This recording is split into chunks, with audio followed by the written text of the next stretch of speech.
Bukelisa ngena necapha sangena sagulukudela wena wabona amaphoyisa jaha abafana bamadayisi yithi laba ke sesifike eqathathana enqayizivele yohlelo ekhaya jikelelo igama lami nguNoxolo Mamtshala komwali njengenjayelo ke mbukela ugcwele phama umgodla wethu sikuphathele ezemidlalo isimo sezulu zindaba hamba phambili njalo njalo wembukeli uyayazi le pain kodwa uyothi uvakashele umngane wakho othanda ukugeza vela beka amanzi uma esabila kamanzi akhona vela athi hayi ke mngane lawo kamanzi akho usungeza uzogeza lapho ke wena awuyimisele kwathu ukuthi uhambe uyogeza njengenjalo ke mbukela ngihamba ngedwa ngihamba nokholosa kalobisi umadlongothi intokwazi yalapha kwaXhosa happy Monday ke sana happy what's natural today uyandazi kaloku sana nibuyelembo umhle nawe kaloku thank you Right, happy Monday mbukeli we Ekhaya Jikelele lithile kwitsho lisitsho ke liyavakalisa into kubana ngenene sifike sagaleleka singumthombo ophala phambili inkqubo ndaba evelisa kaloku neqaqambisa ulwimi lwemveli iEkhaya Jikelele apha ku DTT sifika ke mbukeli kuyo le Monday asifika sisonge izandla koko kuninzi esikuphathele kona uyoqonda ukhumbule kaloku into kubana ungaqhuma kubasiwe ngabaswa into ethi kuyaphekwa kungaphekwa into ethi kulanjiwe ulambile nje mbukeli wona mbuzo uzibuza wona kukuba yintoni esikuphekele yona namhlanje hayi kuninzi mbukeli ndixelela kaloku indaba eziqhubekayo apha ekhaya naphesheya kwamalwandle ezopolitiko ezemidlalo isimo sezulu ndibala ntoni na awukwazi uphoswa kaloku mbukeli uthi hey ndibone ekhaya kwathi che uzibani funeka uzibonele wakho ngosi kodwa ke yona nto ebalekile kukuba ungaziboneli wedwa koko ukrwecwe mani umeza uthi meza khawuvule mani ekhaya jikelele kuba ziyaqhuma inqawe emaxhekweni ndimla ke ukholosa kalubisi unonkanyezi uthi madlongothi mazipha mamshuku mamazondwa ngento zakhe amade ngawetyala masitsha iqhuma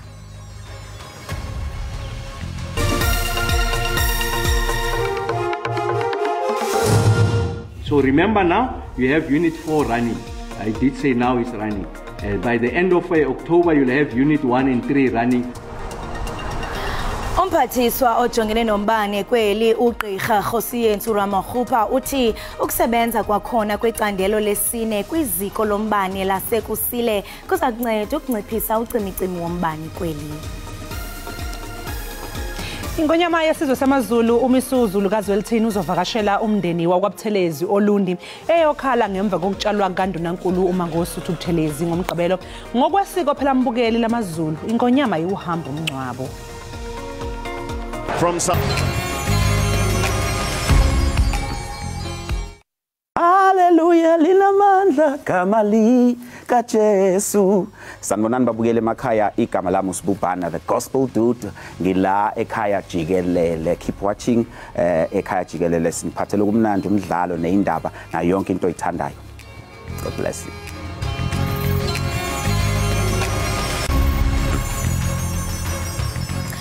Umphathiswa ojongene nombani kweli ugqirha Khosiyentsu Ramakhupa uthi ukusebenza kwakhona kwecandelo lesine kwiziko lombane lasekusile kuza kunceda ukunciphisa ucimicimi wombane kweli Ramakhupa uthi phakathi kuSeptember ukuyotsho ngoNovember eli lingalindela ukongezwa kwamandla ombane kuvimba njengoko esebenza amaziko ombane liqela ekusile ethetha kwinkomfa kunye nonondaba malunga nezicwangciso zokulungisa ingxaki ezamandla kweli umphathiswa uthe nanjengoko eli belinezigigaba okanye belinezigaba eziphezulu zocimicimi zifikelela kwisigaba sesithandathu ustage 6 kodwa ngoku uRamakhupa uthi sekukufuphi ngaphambili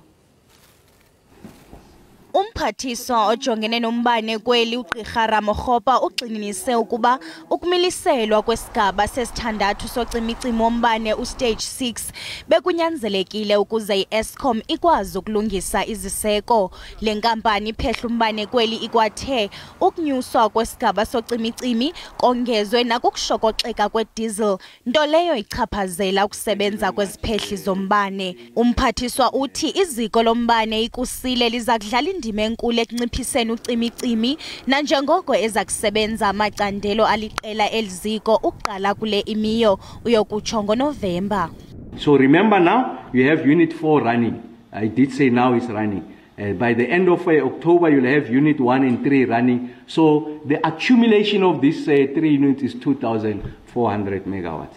I-Eskom iphawule ukuba kubekelwe bucala imali efikelela kwi-11 billion rand ukulungisa amaziko ayo. OkaRamokgopa uthi kubalulekile ukulungiswa rhoqo kwala maziko ukuthintela ukonakala kweziseko zombane. We are looking at various financing options to allow us an opportunity to expand the grid, strengthen the grid at a rate that will make it possible for us to accommodate new generating capacity, especially the ones that are coming from renewable energy sources. Ugqirha Josiyenzo Ramokgopa uthi kudingeka imali engange 210 billion rand ukuze kongezwe amandla ombane kuvimba. I-Eskom ithi uqala emva kwemini namhlanje ngentsimbi yesine uyokutsho ngomso ngentsimbi yesine emini eli liza kuba kwisigaba sesibini socimicimi ze emva koko kuqalise isigaba sesine socimicimi ombane de ibe ngolwesibini kule veki. Ingaphezulu kwama-50 imjondolo esheya ngqongqa eBeacon Bay esifundazweni Eastern Cape. Iningi labantu liselele imtshingi bethwa ngubani njengoba bengenayo njeke indawo yokufihla ikhanda. Iintsapho ezingamaxhoba omlilo nompumelelo zizama ukumilisela izindlu zazo. Kulenhlekele ababahlali baphulukene neempahla zabo kokunye nezixhobo zabantwana zokufunda. Bathi urhulumente akayinanzanga imeko yabo. Basimoshakalelwe sonke singabahlali impahla khonto yonke into asinanto at all akho kwanto esinayo asinakutya asinantoni asinayo kwa material leyo kwakha simoshakalelwe gqithi buhlungu kakhulu. Ndonzakele kakhulu because umntana ngoku akanancwadi and ubhala itest so incwadi zakhe zitshele phaya zonke akanazitextbook akanazihlangu zesikolo akho kwanto yonke into yakhe itshele phaya zonke impahla zethu zitshele phaya. Masipala iBuffalo City uthi eyona ngxaki inkulu kule ngingqi ukutsala umbane ngondlela mnyama. Enye ingxaki ezibangela into yokubana kwehlele intlekele into yokubana imimoya ebibhudla ngamandla iye yenza umonakalo, kodwa ke lo monakalo wenziwa into yokubana abantu bakuthi belangingqi baye bakonekte kumbane ngokungekho semthethweni, nto leyo ebangela into yokubana kutshe. Ewe ke siyayazi ukubana loo nto leyo yinto eyinhlungu kuba kaloku abantu bayawufuna umbane, kodwa ke ingingqi lena ayiwenzelanga loo nto leyo. Yona nto ke sifuna umhlaba kwenzela abantu sibakhele ukwenzela bana sikwazi ukuyilungisa lento ingabi into esehlela isehlela apha eBuffalo City imihla nezolo. Ukanti amapolisa ephondweni athi abantu abalishumi baphulukene nobomi babo eqonce naseGqeberha ngenxa yemililo. It is suspected that the cause may have been as a result of illegal electricity connection. However, the exact cause will be determined by the fire department. In both cases, inquest dockets have been opened for investigation. Amapolisa asungula uphando ngezehlo zomlilo kweliphondo. Lingusidima Mfiku kwiindaba ze-SABC eBeacon Bay eMpuma Koloni. Ingonyama yesizwe samaZulu uMisuzulukazi welithini namhlanje uzovakashela kwaPhindangene Olundi eyokhalisa phela umndeni womntwana kwaPhindangene kwazise ubengayithamele inkonzo yomncwabo wembabazane. Ngokwesiko lesizulu ingonyama yesizwe samaZulu ayiyethamela inkonzo yomncwabo ngoba ingonyama akumelene kancane ukuthi sibekelwe yifu elimnyama eleyamaniswana inkonzo yomncwabo. Umntwana wakwaPhindangene utshalwe ngempela sonto enkonzweni ebithanyelwe yicukuthwane eyifaka phakathi umengameli wezwe uCyril Ramaphosa, owayengumengameli wezwe uJacob Zuma, uThabo Mbeki kanye noKgalema Motlanthe. Lapha ke ohlelweni imbukeliso sokhuluma nokhulumela indlu nkulu kaZulu umntwana wasonkweni uAfrika Zulu. Oceba basetyhini kwiphondo laseNtshona Koloni baphakamise izikhalazo ngomsebenzi omninzi nokhokhelela kuxinzelelo lwengqondo. Umbutho wamasipala kweli ububambe imbizo yekomishoni yabasetyhini ngaphantsi komxholo othi ukhawulezisa umakulinganwe kwakunye nophuhliso lwezakhono. Oceba abamele omasipala nesigqeba sezithethi baye badibanisa intloko bexoxa ngemicimbi ejamelene namanina. And I feel that if we as females in council struggle so much with our mental and emotional well-being, what example are we for the community members and for the ladies that are sitting in situations that are dire? Leli khohle imemelele ukuba bangene kwizikhundla zolawulo abantu abangomama. Abakwazi ukuthatha unxaxheba kwezorhwebo, abakwazi ukuthatha inxaxheba nakweziba bathathe indawo ezibalulekileyo ezikhundleni, whether zezokupolitika okanye kuselurhulumenteni kunye nakumacandelo abucala. Siyabona uba ii-CEOs zibangabantu abangotata azibi ngabantu abangomama. Imeko yokuhlukumezeka empilweni nasengqondweni iye yaxoxwa. Xa unguceba ungumuntu ongumama apho ufumaniseke ba ujongwe apha yi-community into yoba uzawubanceda kwiinto zonke, not only kwiinkonzo zikamasipala kodwa nalo yena uzawube mhlawumbi engenakutya okanye lo yena mhlawumbi egulelwa ufumaniseke ba ingumthwalo kuwe. So ibenza loo nto leyo bafumaniseke into yoba lo mthwalo unzima babe nabo befuna uncedo. Iphondo laseNtshona Koloni lithi lenza inguqu ekulweni nemiba yokuhlukunyezwa kwabantu ngokwesini emva kokumilisela icandelo elilandela izenzo zokuhlukunyezwa nokuvulwa kwezindlu zokhuselo ezintandathu ezamiliselwa ngurhulumente kazwelonke. At the moment, today we have women in the room because it is about women, but if we want to achieve gender equity, then we need to have conversations with boys and men. Leli khutla ibongoze abahlali ukuba bafune uncedo xa bebona bebethakala ngokwasempilweni nangasengqondweni. Thule Joka kwindaba ze-SABC eKapa. Usashaqekile umndeni wosana olwebiwa esibhedlela iRobert Mangaliso Sobukwe. Lolu sana lugcine litholakele emva kweinsuku linyamalele. Usana belunensuku nje ezinhlanu ngethuba lubiwa kwisibhedlele iRobert Mangaliso Sobukwe. Esisehlo sishiye unina womntwana kunye nosapho luxhelekile emphefumulweni. Nangona umntwana ebuyele ezandleni zonina, usapho luthi umama walomntwana akakagxole emphefumulweni. The mother of the baby mentally wise is not really in a good state because this thing was happening just few days ago. Usapho lutyhola isebe lezempilo eMntla Koloni ngongafuna ukuthatha uxanduva. We are not happy at all, but it's not about the hospital anymore. It's about the health administration and the MEC there. We want that MEC to be accountable.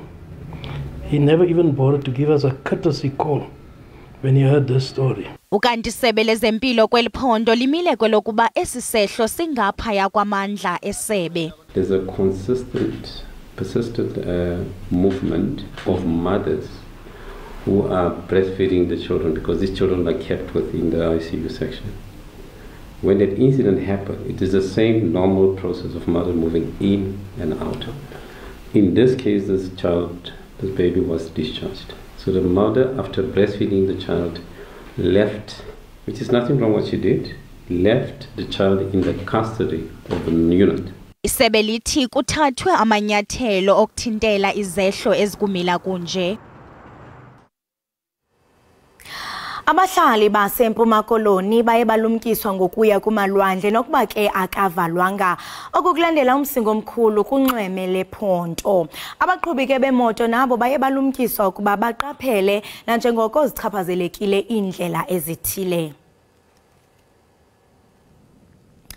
Ikampi yaseWillow eGqeberha oko ibivaliwe kubahlali ngenxa yemisinga emandla ethe yatshabalalisa amakhaya necaravan.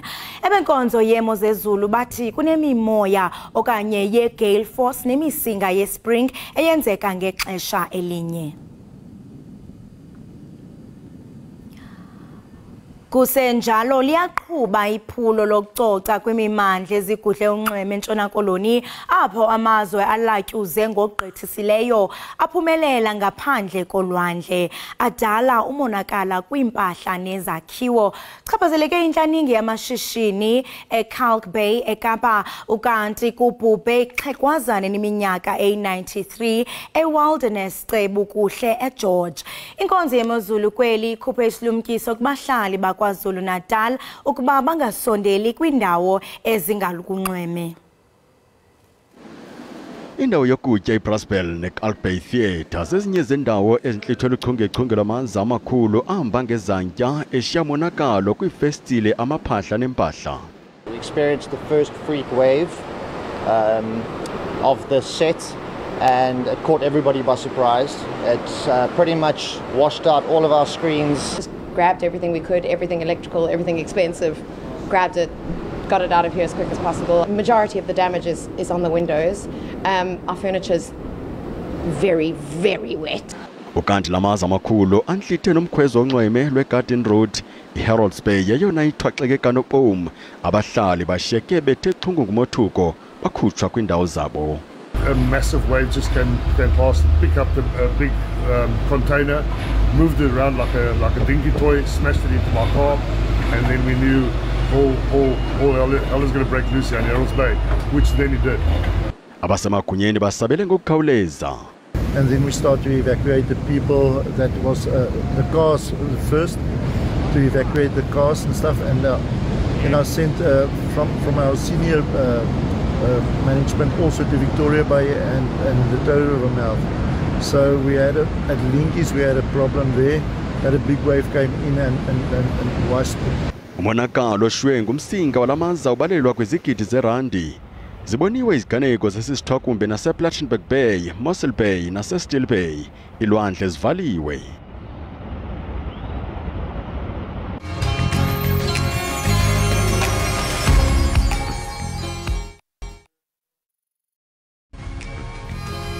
Siphinde ke sikwamukele embukeli ekhaya jikelele sibonga khona ukuthi usahlanganyele kanye nathi.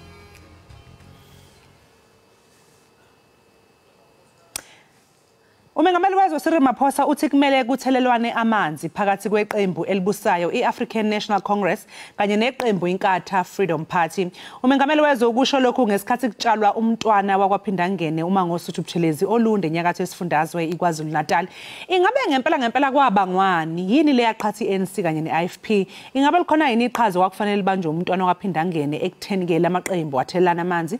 Ukuthola kabanzi ke ngalokho sixhumana nongoti wezokubuswa kwezwe uSolazi uNtsikelelo breakfast. Solazi breakfast asikubingelele sikwamukele ohlelweni. Izibusele kweMSSazi. Sicela nje ukusilandise Solwazi ukuthi ingabe ngempela kwabangwani yini le engaka eyaqhatha iANC kanye neIFP? Sasazi uzama zoba umfanekiso ngqondweni for ababukeli ndingathi kuba ngaba ngo-1975 yakhumbula bangaba iANC mos ngo-69 I think yaye yabhenishwa. Then ngo-75 inkokheli umntwana uphindangene uShenge wasekela umbutho okuthiwa yiNkatha, which is a cultural movement. Ngelixesha eyisekela le organization yafumana intsikelelo from iANC because yayizawuba yi-front of iANC. Why iANC yona underground? But i-differences okanye ungavisisani into eyenzeka ngo-79 apho kwakho i-meeting eLondon phakathi kotatu Oliver Tambo kunye nenkokheli ze-IFP. So I think zi-two issues in the main abangazange bavumelane ngazo. Yokuqala umba we-sanctions obangaba makubekho ucinezelo wecala lomnotho. I-IFP, sorry, not i-IFP, because then inkatha zange ivume kuloo nto leyo. And then ewesibini umba bamakuthatha izixhobo kuyoliwa, which is i-armed struggle. Naleyo into zange i-IFP i-support. So and then nge-80s ke sibona into bangaba utata umntwana uphindangene akasayi phana eLondon uyofumana ke ngoku ingcebiso malunga nemiba yezopolitiko. So udushe liqale abo, but interestingly I think pha ngo-82-83 sibone ukusekelwa kwe-UDF which is ke front ye-ANC. So ingathi yona ke ngoku yayiyo enza i-underground okanye i-internal work. So I think yi-source of inansika ungavisa. But pha early 90s uTata Mandela ephuma etrongweni ngo-1990 sabona ke ngoku udushe kwakhona kwindawo kuhlala kuzo ema hostele, but oludushe la move to Johannesburg. So kulapho kwesibona udushe, but utata uphindangene umntwana ebene a relationship strong kunye notata uMandela, and I think bakwazile ke ngoba ngaba nokudushe baliphelise. And then the question is ke ngoku ingaba le generation ikhoyo ngoku ye-ANC ne-IFP izakwazi na ukubuilda upon lento umntwana ayenzileyo yoqobo. Wazi wayichaza kahle Dr Breakfast. Ingabe ke likhona yini ke iqhaza okwakumele ukuthi libanjwe mhlawumbe umntwana akaphinda angene ekutheni phela lamaqembu athelelana amanzi? I think anifuni uba ngathi ngithethe icala because umntwana unecala elilungileyo yaphinda belinye icala, but I think uhlonipha nje even ifamily yakhe because of esanoshiya. Dingathi mina uba ngaba zikhona izinto wazenza umntwana ezinhle. I mean lanto wayenzayo bangaba aparticipate kunyulo la ngo1994 isymbolic, ibalekile, inentsingiselo, because without participation of IFP phakula nyulo kuzaba kho ingxaki. So umntwana unale icala loba ngumuntu ofuna ukwenza uxolo. Uzamile, but I think ifear kamntwana into bangaba iANC yayifuna udominator ipolitical space, ingafuni ubanika bona ispace as iIFP ubangaba maba maneuver kanye maba mabene footprint internally. So kwakukhona nezo into bangaboni ngeliso eli1. Manje ke njengoba nje ke sikhothemeke imbabazane, ingaba ngakanani amathuba Dr Breakfast ukuthi ke lamaqembu abuyisane? I think imna ibalekile lento lethilwa nguPresident Ramaphosa.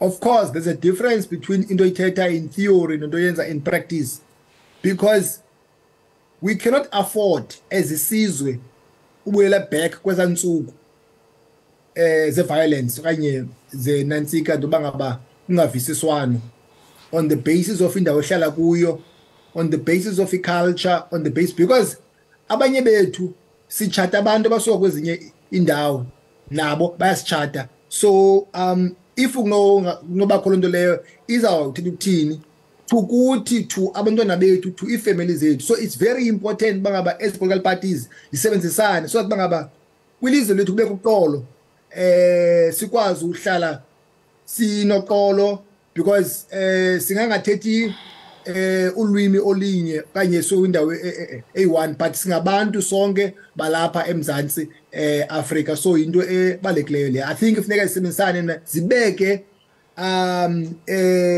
i-interest zelizwe phambili, not i-interest zabo as iziqu.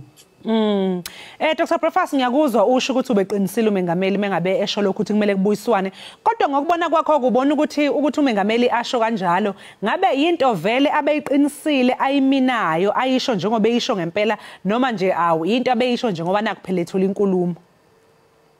Ya ngomnye umbuzo obalekileyo lo mbuzo ubuza kum. Enye into maybe ebangela uba makathethana nethethayo is that iANC nakuphulukana nolawulo eKZN.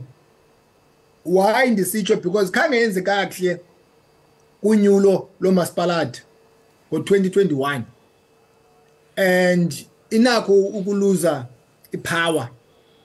So meaning that yafuneka isebenzisana yona IFP, and the IFP yenza kahle, but the question is because zombie is net threats, but it threat in fact both of them it threats zazo suka within as the organizations asuke outside. It threat ANC suka within, bakuvana within kukho zawuthi ke the remnants of radical economic transformation nale camp kaMnumzana Ramaphosa. In the same way with IFP, the question is ingaba nje umntwana ophinda ngene eswelekile nje utata uhlamisa uzawufumana inkxaso nenhlonipho kumanye abantu abazi comrades zakhe na, because bakhona abantu bebene issues naye bebengamthathi as if uyi fully fledged president. So yeah, ngenye into le engaba ezo threats azubangela bangaba as political parties sebenzisane na. Manje Dr Breakfast ke mangathiwa ngempela cha lento iyaqhubekela phambili abaholi balamaqembu omabili bakubona ukubaleka kokubuyisana yiziphi inyathelo ongamela ukuthi bayithathe ukuze lamaqembu abuyisane I think yokuqala baba benengqoqo babene memorandum of understanding basayine into it will have to be binding and then yeah babazame you know if you remember 1994 IFP yawina KZN Tato Frank Mdlalose ay premier party ANC yawina nationally and then established what is known as government of national unity. Utata Ushenge waye minister, I think I minister of the home affairs. I think I model right there. Nexesha la katata umbeki. So I think iland because neyenza bangaba udlame luthomalale sikwazi unantsika usebenzisana. Sibonge kakhulu ke Dr Breakfast ngesikhathi sakho namhlanje kuseni sikufisele nosuku oluhle. Enkwatho kumzazi. Lo ke bukeli bekusolwazi untsikelelo Breakfast ebesixoxa naye ngokuthelelana amanzi phakathi kweAfrican National Congress kanye ke neInkatha Freedom Party. Okwamanje ke imbukela sinje qu 8 lo mangabe sibuya sizobuya ke sesiniphathele nezindaba zezemidlalo.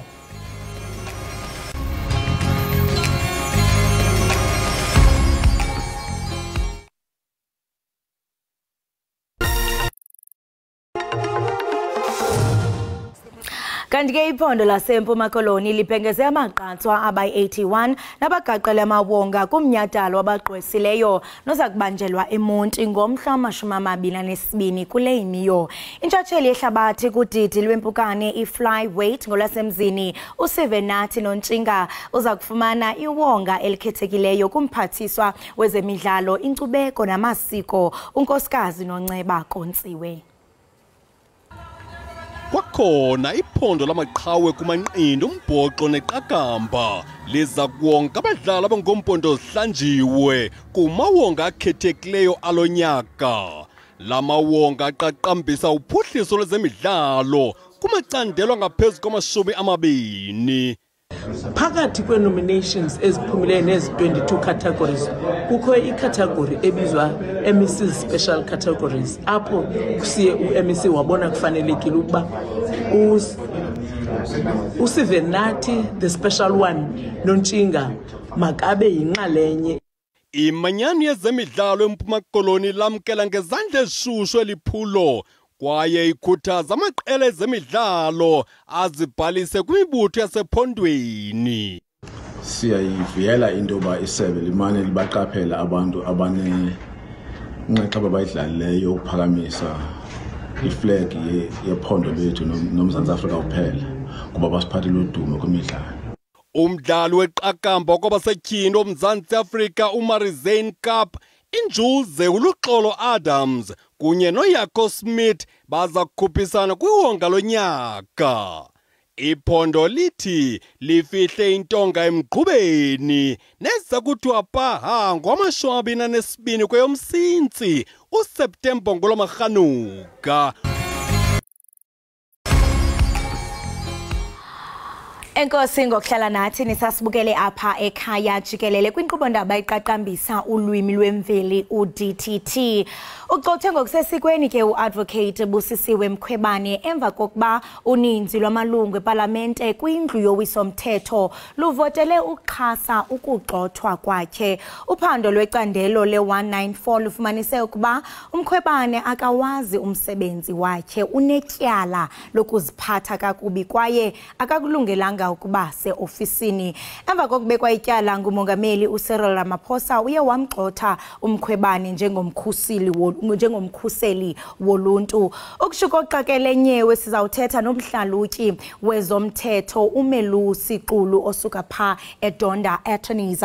Mnumzana uMelusi, masikubulise sikwamkele kwinkqubo yethu ekhaya jikelele ngalentsasa. Sibambe ngazibini ngexesha lakho.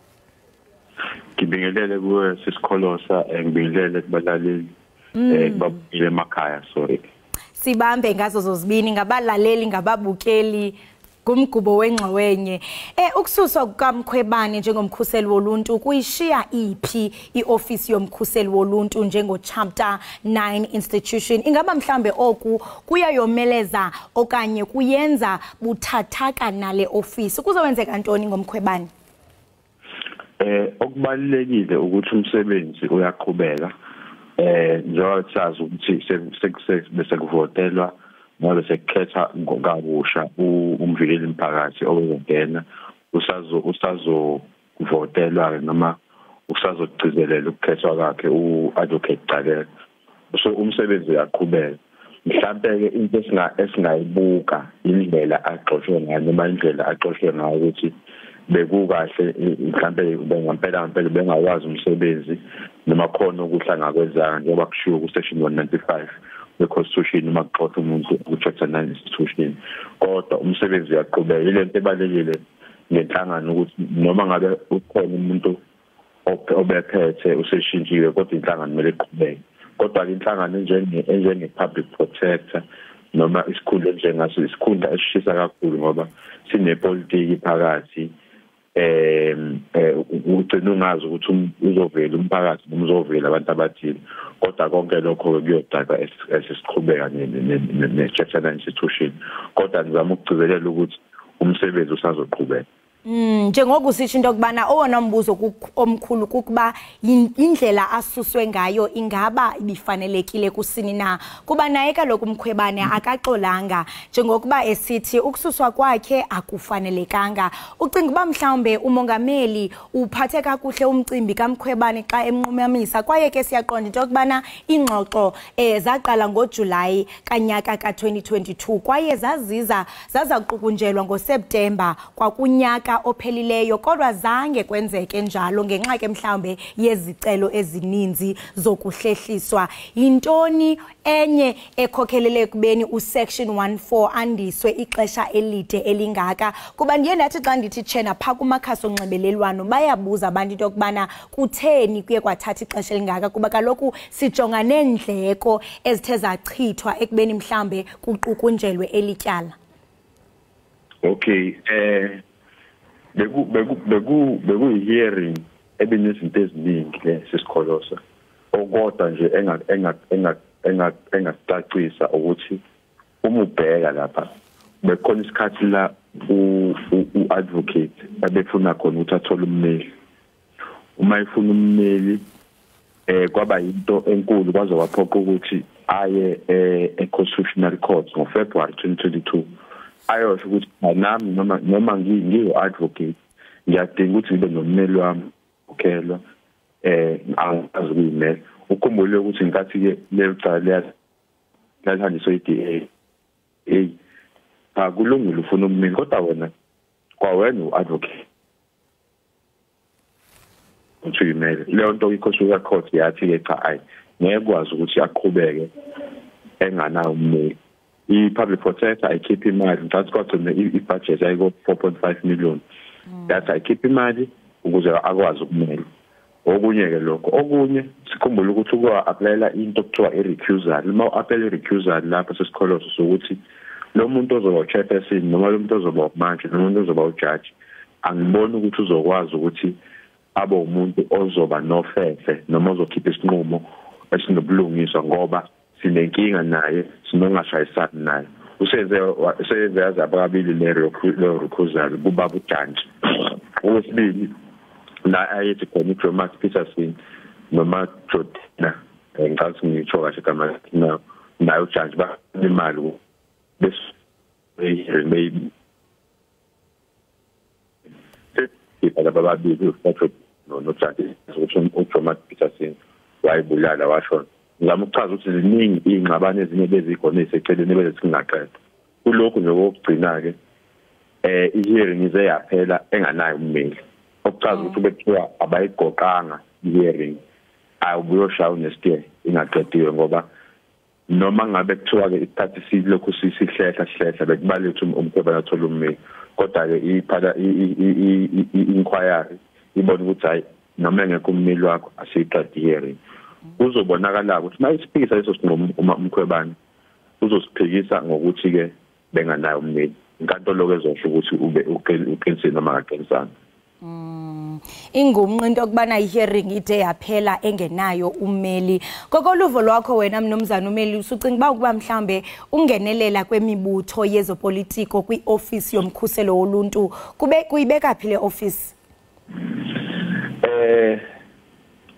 I-office akufanele ngesilungu bathi kumele libe independent, kube i-office eliyimele. Kodwa uyabona ukuthi ukungenelela kwezombutho noma ungeke kwezepolitiki akugwemeli, yabo. Iyasetshenziswa for lokho, kodwa futhi nabo abantu abaphethe kumele beyibheke indlela abayiphatha ngayo, ngoba nayo into ebalekile sisikholosa ngaleli office lizobheka ukuthi abantu abaphethe bayiphethe ngendlela e-right yini, amandla abaphethe bayakwazi ukuthi njengabaholi beyiphathe ngendlela e-right. Uma bengayiphethe kahle then yangenelela ulokhuzana u-public protect. Kodwa inkinga ilapha uzothi wenza umsebenzi wakho ngo-public protect bese uthinta abantu abathile bese wena njengo-public protect uyithola usengcupheni.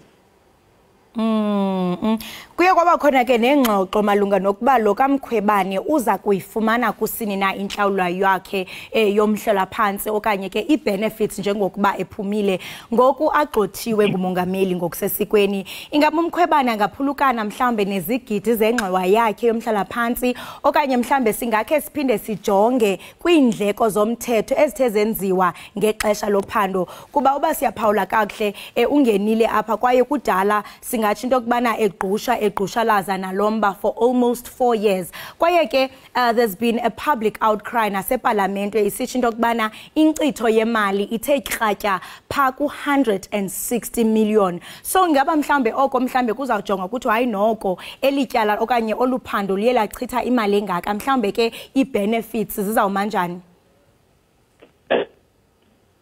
uMkhwebane njengomuntu obephethe une-right unelungelo ukuthi njengomuntu obesebenza ufuna ucacisa ukusebenza une-right ukuthi ayithole i-pension yakhe. Kodwa ngenxa ye-opposition ekhona kwindlela mhlawumbe abazothi ubesebenza ngayo ngibona ngathi uzoba nengqinamba, ngibona ngathi bazoyi ipi yakhe ayikazi ukuphela manje kusayiwa kude. Mhlawumbe-ke obani bengasebenzisa kona okwama-cost omthetho noma ama-legal cost. Kodwa okubalekile ukuthi uma enkantolo ubenaso isikhwama sa-public protector nawa-state attorney sokuthi simvikelele kulokho njengomuntu obesesikhundleni, lokho bekuyilungelo lakho. Kodwa-ke kungenzeka bethi hayi ngcono idle ephaketheni lakhe abamphikisayo. Engizama ukucacisa ukuthi ngibona sengathi indaba ye-pension fund yakhe nayo isazobangwa ngathi u-10 million mangaphosisa igidi eziyishumi. Ngathi bazokuphikisa nakho lokho. Kodwa-ke ake sibone ukuthi kuzokwenzakala kanjani ngoba kuningi ukuphikisana sazoba khona uma eyithatha i-commission eyise kwi-judicial review noma eyise enkantolo ukuthi isinqumo sakhe. Ngathi kuningi ama-opposition abamphikisayo abazofaka njengakho lokho okushoyo ukuthi uzothi uthi uyaphikisa mhlawumbe bephinde bethi hayi nemali ayifunayo ngakumele ayithole. Ake izothi kuphela unyaka nje bese kucacile indaba yezimpi ezikhona ngoba kuyabonakala ukuthi unezitho ezikhona engamfuni ukuthi aphumelele noma yini. Usathetha ngokuba kukhona mhlambe izitha ezingabe zikhona siyaphawula kaloku into yokubana uadvocate Mkhwebane naye wathatha intambo ngakuye uadvocate Thuli Madonsela and naye kaloku singathi into yokubana wa receive a lot of criticism. Abantu abaninzi besithi into yokubana incompetent ufana naye lo okhutshiweyo. Igama ke lika advocate Kholeka Gcaleka liye laphakanyiswa zikomiti zaseparlamente kuba abe ngumkhuseli woluntu olandelayo. Ngokubona kwakhe ucinga ba oku ingaba mhlambe ingaba linyathelo elilungileyo eli kuba ke abaninzi bebemncoma ngesimilo sakhe besithi into yokubana bachekile i-background yakhe ngokuba mhlambe angawuthatha lo msebenzi bencoma kakhulu. Ungathi mhlambe esingaba sisigqibo esilungileyo? Into ebalekile ngoabheka yebo unama qualifications usebenzile futhi kwabathuthisi umuntu impela oqualifyayo konke. Kodwa ingathi into ezoba inkinga indaba yephalaphala indaba yephalaphala report abanye abagculisekile ngendlela ayenze ngayo kodwa kushuthi abantu abamfunayo bona banamandla kakhulu ngoba iphalaphala thina amasibuka sibona sengathi kukhona la okunama answer angaphendulekile kahle khona kodwa ke ngicabanga ukuthi uma kuqhubekwa kuzocaca ukuthi indaba ephalaphala wayenza kahle noma akayenzanga ngoba khona bazoyiphikisa yani ngathi yona into eyinkinga ngoba kuba sengathi ake ngicacise lokho kuba sengathi uma evikela umongameli uzokwazi ukuthola isikhundla yayibona into engisho so ngicathi inkinga ilapho ngendaba yakhe kodwa ngalowa lokho okunye kuyaqualify. Make sibuyele nje umva ke sijonge ixesha lakhe kaloku Mkhwebane njengoko esebenzela indlu yowisomthetho indlu esingathi into kubana ibaleke kakhulu kuba iyaseva njengabanini baseMzantsi Afrika le minyaka mhlambe singathi uye wayiseva njengo public protector ungathetha uthini ngomsebenzi wakhe ngexesha esesofisini siyeke ke mhlambe ingqiba kaxaka ezixaka umxhaka ezitheza bekanti zizikhokhelela kwesisiqibo esenziweyo xa unothi mhlambe urate umsebenzi wakhe eseofisini ungathini makhulu ngama clean audit reports ngicabanga kuthiwa ube nama clean audit reports awu3 into ebengajwayeleka public report kuma investigations akhe wenza awu 58,000 namanikiniki aphikisiwe kuthiwa awu8 iwona la mfaka enkingeni ukuphikisa kweinqumo noma kwe-investigation yinto eyenza ngisho kumajaji amakhulu kuthiwa icase yakho decide wrong siyayiphikisa into ishilo ungabe iphilele umuntu yakuphikisa kumele ayithole so yona kumfaka enkingeni manje umbuzo uthi ke uma kuwukuthi udecide noma wenza isinqumo engenziwa noma ubani umsebenzini wakho kodwa yikona ke ngicathi umfake emanzini ashisayo ukuthi hayi kulokho kudecidile ngendlela wrong zu8 inqumo ebeyiphikisiwe engakusho ukuthi vele uma uzo-investigate ku-public protector investigate abantu abapowerful uzoba senkingeni ngoba uzosusa abantu ongamele ubasuse inverted commas ngathi leyo nto emxakile kodwa-ke yebo zikhona bakhala ngazo ukuthi kahle kodwa overall nokuhlakozile. Nomzana uMelusi Xulu masibambe ngazibini ngexesha lakho ngalentsasa sibulele kakhulu ngokuxhobisa umlisela nomthinjana ngokuqhubekayo kwezopolitiko nakwezomthetho sibamba ngazo zozibini. Enkosi sisikholos. Right imbukeli we-Ekhaya Jikelele lowo ke besithetha naye nguye uMelusi Xulu osuka pha eDonda Attorneys njengoko kaloku umbukeli uthe wagxotha ngokusesikweni uadvocate Busisiwe Mkhwebane kulandela kaloku ulwinzi lwaseParlamente oluthe kaloku lwamvotela ukuxhasa ukuba aphume esikhundleni kuquka kaloku naye umongameli welilizwe uCyril Ramaphosa kokumbukeli sawungena ke kwisiqendu sethu sesibini okanye ke kwiyure yethu yesibini kodwa ke ngaphambi kokuba senze njalo masithi qhwi siyobhatala amatyala aqiniseka uqusha lazi ubukele iEkhaya Jikelele apha ku DTT.